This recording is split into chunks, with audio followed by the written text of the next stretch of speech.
Welcome back. If you're new around here, my name is Ellie and welcome to Small and Strong.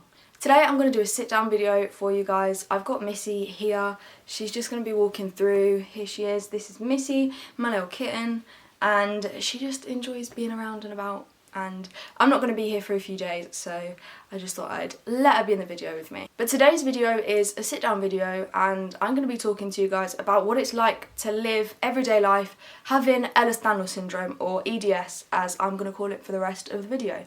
Because I've done a few videos in the past about how I exercise with EDS, how I manage my EDS and things like my diagnosis story. I've got a whole playlist on it that I'll have linked above. But I figured I hadn't really talked to you guys about what it's like in day-to-day life, so I thought we'd do that. I was diagnosed with EDS when I was around 14, 15 years old, and I started showing symptoms when I was 13. So from sort of that time onwards, my life has been very different to how I imagined it would be, or sort of even different to how I thought it would be as it progressed. And I think I'm at a point now where I'm able to manage it, and the challenges that come don't faze me as much as they used to, but there are definitely still a lot of challenges. I think the main thing that affects day-to-day life with EDS is how ever-changing it is. There are no 2 days that are the same, there's no routine to it, you never know when you're going to have a bad day and you never know if you're going to have a good day. So it's really difficult to make plans. And I find that with friends, I find that with family. Like, I would love to plan so many things and just do all the things. Like, I can't tell you how much I want to do that, but I quite simply can't. There's gonna be times where I will plan something and then I will have to be like, look, I'm really sorry, I can't actually come, I'm feeling awful, my body hurts. Like I went and saw my boyfriend the other day and I could literally barely walk because I'd done a workout and my body was recovering, and with the EDS it takes so much longer to recover and my body was just in so much pain. Fortunately for me, he understood and we just chilled out and we didn't really do too much. But if I'd have planned to like go into London or something, then I couldn't have been able to do that and I would have had to cancel on him, and I've had to do that to quite a few friends. This also affects my work in terms of sometimes I just can't do it. Sometimes if I have too many things going on, if I plan too much, I will wake up in the morning, my body will be in so much pain, or I'll have like a bad dislocation or something, and I really just can't do it. And I think that's why it's important for the people around us to be able to be flexible, and that's why having EDS does impact your ability to find work and get work and ultimately keep work. Because I'm really fortunate, I found jobs that I can do that fit around each other, fit around my schedule and how I'm feeling, and I'm able to sort of move around that. But I could be in an unfortunate position where I had to take a job that was full-time and I had to be there every day and perform to a certain standard, and I personally would really struggle with that, which is why I feel really fortunate to be in the position that I am. But as I say, it's constantly changing, and every night before I go to bed I have the thought of, will I wake up tomorrow and it'll be a good day, or will I wake up tomorrow and it will not be the best day? And unfortunately you don't get any say in what kind of day it is. You just wake up and you get what you're given and you go with it.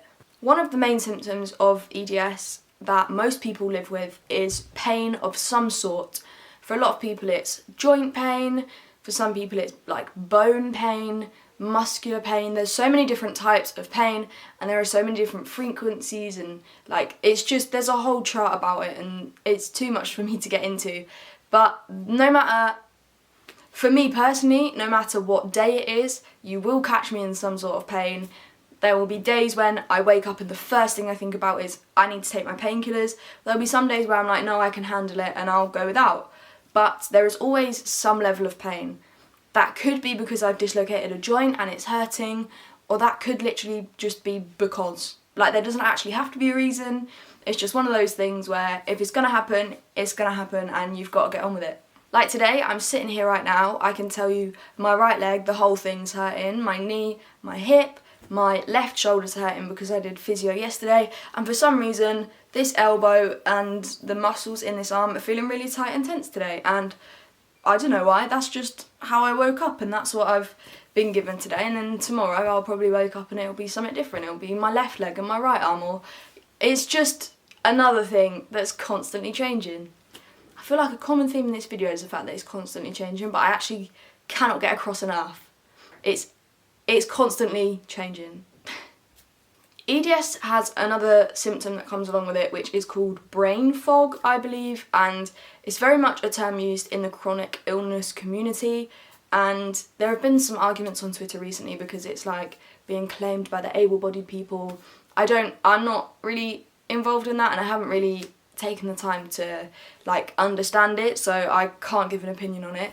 But brain fog is essentially where your brain just doesn't function particularly well. Sometimes it can last a whole day, sometimes it can be like an hour or 20 minutes or however long, and there's no sort of start and end. There's no like, it can only last this long.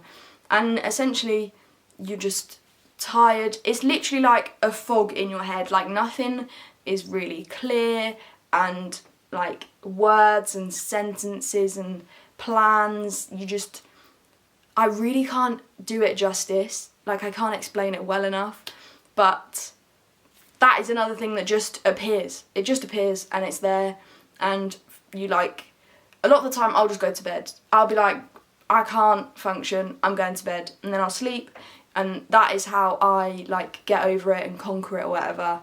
I just have to sleep because I'm no use to myself, I'm no use to anyone else. I'll often try and push through it and try and do other stuff, but it's just not happening. So I often end up in bed and I have a nap, and then I wake up afterwards and feel either miles better or like 20 times worse. So again, it's another thing where the control's completely out of your hands. If it happens, it happens.